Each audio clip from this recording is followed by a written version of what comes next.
Olá pessoal, bem-vindos a Trecheira Violenta. Eu sou Osvaldo. Eu sou a Karina. E o filme da vez é o The Blackening, um filme de slasher de comédia de 2022 que foi lançado recentemente nos cinemas lá fora. Foi um filme dirigido por Tim Story, o cara que dirigiu os filmes do Quarteto Fantástico dos anos 2000, e ele foi baseado em um curta-metragem, na real acho que dá pra dizer até que é uma sketch de comédia, que foi escrita pelo Dwayne Perkins, que também coescreve e estrela esse filme. Esse é um metafilme que vai naquela vibe do Pânico, de filmes slashers que comentam sobre os clichês do gênero, só que esse adiciona uma parada a mais pra essa fórmula, que é a questão racial. É um filme slasher no qual todos os personagens são um grupo de amigos negros, e eles comentam bastante sobre o papel e os clichês relacionados a personagens negros de filme de terror. Inclusive a tagline, né, que é a frase que vende o filme no pôster, é uma piada com isso, que é: nós não podemos morrer todos primeiro. Porque é esse clichê, né, de que o cara preto é sempre o primeiro a morrer num filme de terror. O que, pra falar a verdade, não é uma verdade tão absoluta assim. Eu vi uma pesquisa na internet que diz que é tipo 45% do tempo, alguma coisa dessas. Mas eu acho que na real é porque o problema é maior do que isso. Nos filmes slashers clássicos, tipo Halloween, Massacre da Serra Elétrica, Sexta-feira 13, Hora do Pesadelo,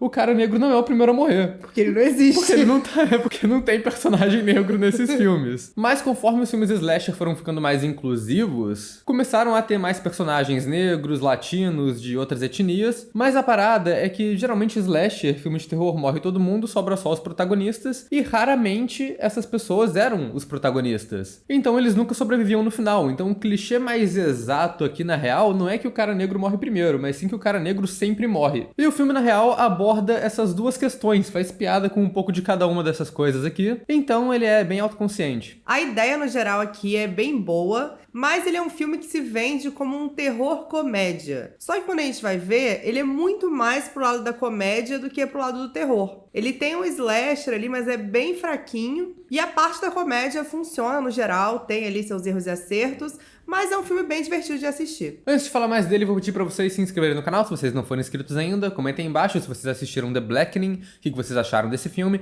Deixem outras recomendações de filmes pra gente falar aqui no canal também. E acompanhe a gente nas redes sociais, os links estão aí embaixo na descrição do vídeo. Se você gosta do nosso trabalho aqui na Trecheira, seja membro. Quando você é membro, você ganha acesso a conteúdo exclusivo, extras que a gente tira dos vídeos, tipo erros de gravação, além de escolher alguns filmes pra gente falar aqui no canal através de votações e de apoiar a gente. Isso é importante também. Então, vamos à trama. The Blackening é sobre um grupo de 8 amigos que estão indo para uma cabana no meio da floresta para comemorar o feriado americano do Juneteenth, que é a comemoração da abolição da escravidão deles. Quando eles chegam lá, os dois amigos que alugaram a cabana não estão em lugar nenhum e eles eventualmente encontram um board game chamado The Blackening no porão. O tabuleiro tem uma caricatura racista ali que eles já acham ofensivo e esquisito, e eles decidem jogar porque acham que é uma piada do amigo deles. Mas o que acontece é que eles iniciaram um jogo mortal e começam a ser perseguidos por um assassino mascarado. Por ser um filme autoconsciente, às vezes é difícil identificar o que ali está sendo feito de propósito ou o que só é um clichê por falta de criatividade mesmo. Então a gente tem um grupo bem grande de personagens. Alguns são bons, outros já são mais genéricos. E às vezes os diálogos entre eles são bem ruins, tipo o primeiro grupo que chega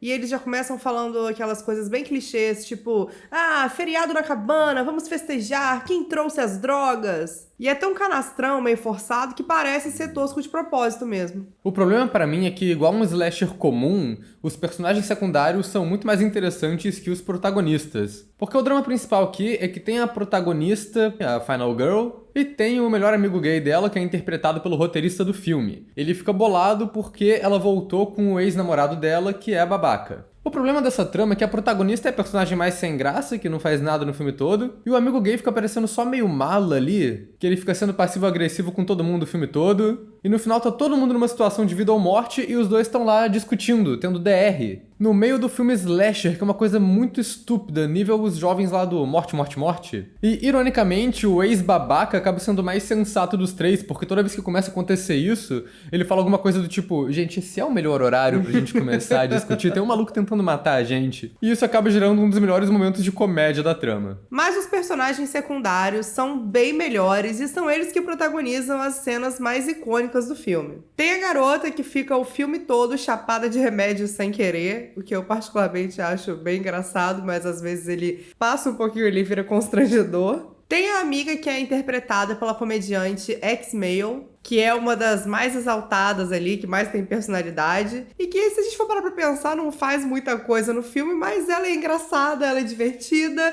então ela já ganha nossa simpatia ali. Mas o melhor personagem, por incrível que pareça, é o Tilelê, que é basicamente o jovem místico, mas que ao mesmo tempo é ex-gangster. Então, basicamente, ele pegou todas as caracterizações mais inusitadas do filme e é o personagem mais engraçado. Eu acho que o que mais funciona em todos eles, assim, é como os diálogos entre eles são muito naturais, parecem que eles são amigos de verdade ali. Pelo que eu vi na internet, boa parte do diálogo desse filme foi improvisado e acho que muitos dos atores eles são comediantes também, então faz um certo sentido eles terem conseguido colocar essa naturalidade ali na parada e ter feito ficar engraçado. Mas ao mesmo tempo tem também o personagem que é intragável, que é insuportável, que é o amigo esquisito. E é um personagem que o cara atua de uma forma tão forçada, ele fala com a boca torta e de um jeito esquisito, é praticamente um Zorra Total ali, sabe? E essa comédia meio que não funciona e não combina com o resto do filme. Parece que tá todo mundo atuando na moral ali e ele tá em Todo Mundo em Pânico. Além deles, tem os dois personagens da cena de abertura, mas que morrem muito rápido e não tem muita caracterização mesmo. E tem o policial que aparece no começo como uma figura suspeita, porque eles já olham ali e falam, é o policial racista. Mas acaba que eles descobrem que ele é um cara sensato e maneiro e é divertido essa subversão. Mas o filme, obviamente, é um desses derivados de Pânico. Ele tem um roteiro meio genérico de terror com personagens que são autoconscientes desse roteiro genérico. Já começa com essa ambientação de casa isolada no meio da floresta, que é a coisa mais básica possível para um filme slasher. E aí também tem umas cenas de susto falso no começo, que já foram feitas 500 mil vezes no cinema, não tem nada de novo aí, e acho que eles nem fazem piada com isso direito. E acho que muito do humor do filme acaba sendo aquela coisa meio 880. Eu acho que os diálogos entre os personagens são engraçados, mas quando eles tentam fazer uma coisa que é pra ser uma piada óbvia ali, ou uma piada visual mesmo, não funciona. Porque o filme tem um tema sério sobre racismo, tem esse tema sombrio de slasher, mas o humor dele às vezes cai muito pra uma coisa meio comédia de família. São umas piadas bestas de filme de criança, sabe? Umas coisas do tipo, eles estão vendo uma mulher sendo prisioneira gravada na TV e a câmera que tá gravando ela cai. E aí nisso corta pra um plano pra todo mundo virando a cabeça ao mesmo tempo, assim, em um movimento sincronizado que eu fiquei tipo, gente, isso é uma piada de desenho animado. Ou umas cenas que usam muita coisa visual, assim, do tipo, uma das perguntas que o jogo faz... O cara tem que fazer um cálculo bizarro que é baseado num rap, e aí ele começa a falar um monte de coisa que ninguém tá entendendo nada, e vão aparecendo vários números e contas do lado da cara dele enquanto ele fala, que eu achei engraçadinho, mas que foram os gringos copiando o nosso meme da Nazaré Tedesco. Não é a primeira vez que isso acontece. Não é. O diretor faz o tempo todo uma parada que é muito datada, que é mostrar os personagens tendo diálogos mentais. A câmera fica mostrando eles trocando olhares enquanto tem um diálogo muito específico e muito longo ali por cima pra mostrar, sei lá, que eles são muito entrosados e amigos. E isso é muito humor anos 2000. Fora o que é a pior parte pra mim, que é o humor escatológico, porque tem uma cena que o cara vomita na cara do assassino. E isso é o tipo de humor mais óbvio e mais estúpido que esse tipo de filme pode ter. Então é um pouco decepcionante que é um filme que tem uma ideia super legal e original, tem uma trama maneira acontecendo, principalmente se a gente falar da parte do jogo mortal ali. Mas a parte da comédia acaba sendo um grande mais do mesmo, repetindo um monte de clichê que a gente já conhece e já tá batido. Mas pra tudo que a gente falou mal do humor aqui, eu ri muito do maluco tomando 2 flechadas no mesmo lugar. Depois que ele ficou um tempão tentando tirar a flecha. É estúpido, mas foi engraçado. Em questão de visual, eu achei o filme bem foda. A fotografia dele é bem legal, ele se passa quase todo nessa casa só. E ela tem uns ambientes bem feitos e bem aproveitados ali, tipo a sala de jogos no porão ou o covil do assassino que eles encontram depois. Mas pra mim a parte mais interessante do filme, que infelizmente é meio largada de lado depois do primeiro ato, é o board game mortal. Então quer dizer que a parte que você mais gostou do filme foi do jogo mortal? Sim, ué. Então tá. Vou trazer mais filmes de jogo mortal pra gente assistir. Na real, esse filme é até um pouco parecido com aquele Dangerous Game The Legacy Murders, que a gente falou na lista de filmes de jogo mortal e Five Strangers que a gente lançou no começo do ano. Os personagens ficam presos na casa e o assassino preparou todo esse jogo customizado ali, pensando em cada um deles especificamente. E aí os peões do jogo, cada um representa uma das pessoas que tá na casa. Só que tudo isso tem uma temática racial ali. O visual do jogo que eles focam bastante é essa caricatura racista, mas faz sentido porque ele tá sendo feito por um vilão que tá testando os personagens baseado na etnia deles ali. Esse é o tema do filme no geral, né? E acaba que é um jogo de perguntas e respostas mortal sobre história e cultura afro-americana. E aí se eles errarem as perguntas, eles morrem. A parte do Friends eu achei engraçada.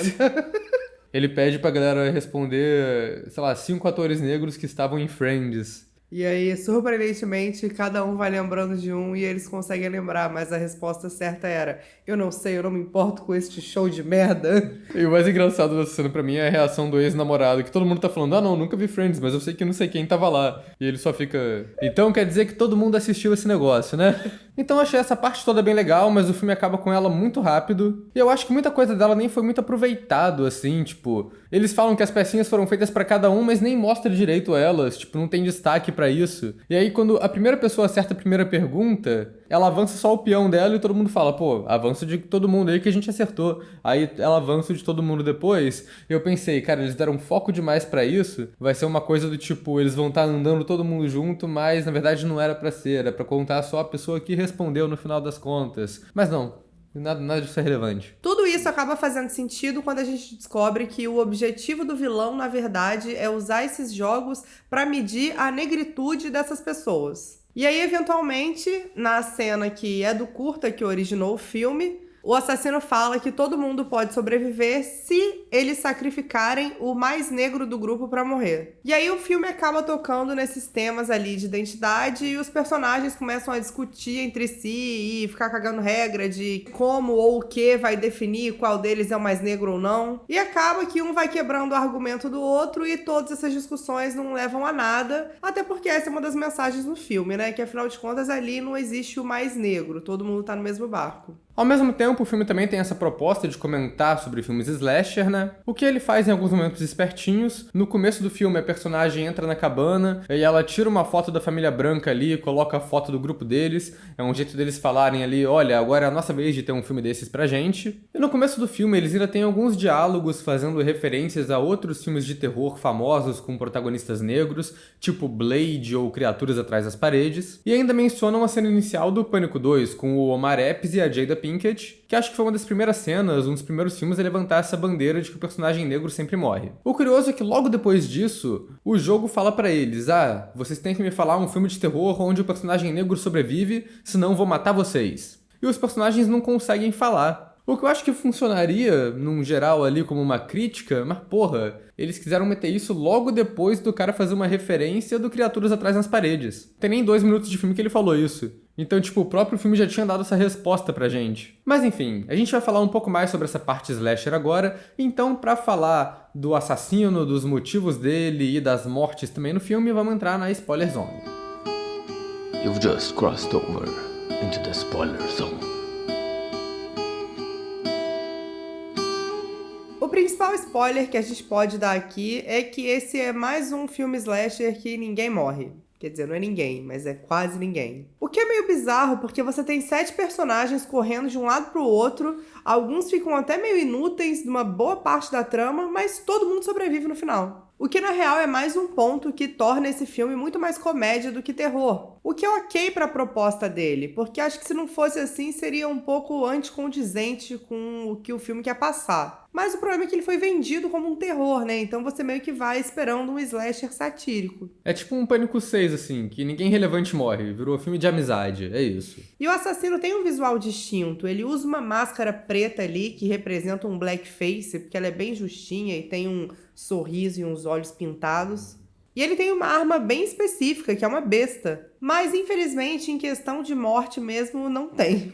Acontecem 3 mortes durante o filme, sendo uma delas off-câmera e 2 com o mesmo efeito de flecha no pescoço. E geralmente, o que torna um filme slasher memorável é uma cena de morte bem feita, sabe? Uma cena de morte maneira, ainda que o roteiro seja bom ou seja engraçado. E nisso, o The Blackening não foi muito bem, porque de fato não tem nenhuma cena de morte marcante ali. O que eu achei mais decepcionante aqui na real é que a solução do mistério foi bem preguiçosa. O filme tá querendo fazer uma paródia de slasher, então você espera alguma coisa meio subversiva. Mas a identidade dos assassinos é muito óbvia. Primeiro que são 2 assassinos, mas isso a gente já espera. É uma parada que já tá virando padrão nesses slasher metafilme. E quem tá por trás das máscaras é muito óbvio. Até porque não tem muito personagem mais ali pra ser o assassino. Quando uma das personagens tá num mercadinho lá no começo do filme, um cara alto, branco, bizarro, com um olho só aparece encarando ela. Parece muito o arquétipo de caipira assassino desse tipo de filme. Mas aí ele não faz nada, ele vai embora. E aí descobrem depois que esses dois assassinos são esse cara e o irmão gêmeo dele. Eles são os donos da casa e são as pessoas na foto da família que a personagem vê lá no começo do filme. O que é um toque legal no roteiro,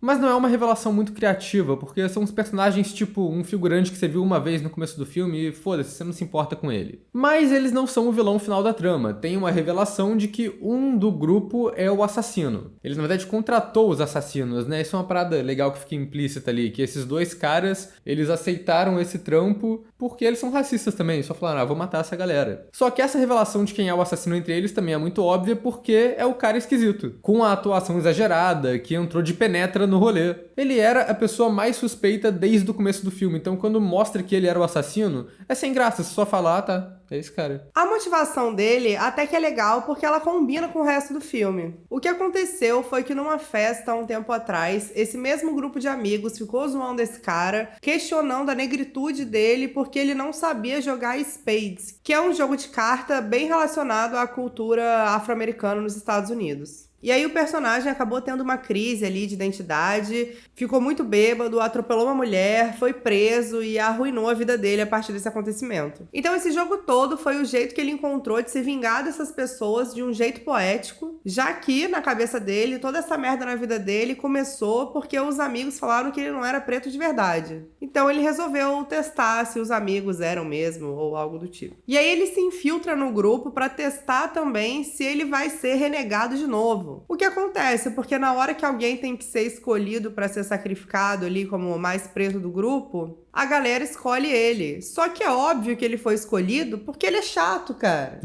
Porque ninguém gosta dele porque ele é mala. Ele nem era amigo das pessoas, né? Tipo, ele entrou de penetra. Na ordem de preferência ali, tu vai sacrificar quem? Quem não é teu amigo, porra. E aí era uma parada meio previsível de acontecer. Ele ficou boladaço, mas era um plano meio merda, né, cara? Eu fiquei pensando que talvez o objetivo do vilão era que a galera se recusasse a mandar qualquer um. O ideal era que todo mundo ele fosse se unir contra o jogo racista. O que talvez seja uma mensagem desse filme também, né? Alguma coisa do tipo, não vamos ficar disputando entre a gente enquanto a gente tem um inimigo maior em comum pra lidar aqui, né? Mas também não sei se é exatamente isso porque o vilão tá de fato entre eles. Mas aí eu acho também que é o lado da comédia do filme, né? Ele não é um filme que se leva tão a sério assim. O vilão é hipócrita e a vingança dele não faz sentido? É, sim. E os próprios personagens falam isso tudo na cara dele no final, e ele fica bolado com isso também. Então faz parte. Mas enfim, The Blackening é um filme que começou muito bem, mas que depois da metade ele meio que não chegou em lugar nenhum. Ele foi baseado numa sketch de comédia, né? E acho que tirar um longa dessas é sempre difícil. O que parece é que a parte do jogo mortal, essa parte das decisões que eles têm que fazer, as piadas que eles fazem ali, isso foi tudo bem pensado. Mas depois que o filme passa da sketch original, aí o filme dá uma parada e ele nunca se recupera totalmente. Eu gosto da ideia geral aqui, acho que ele trata bem os temas que ele aborda, e ele tem um elenco bem afiado. E acaba que ele se vende como um terror comédia, mas a parte do terror é muito mínima, e a comédia funciona, mas às vezes fica meio fora do tom. Pra mim é um filme mediano. No começo eu tava achando uma trecheira bem maneirinha, e eu tava achando o filme engraçado, eu tava achando a mensagem boa, mas depois ele ficou só meio chato mesmo, eu colocaria uma trecheira mediana. Ok, pode ser.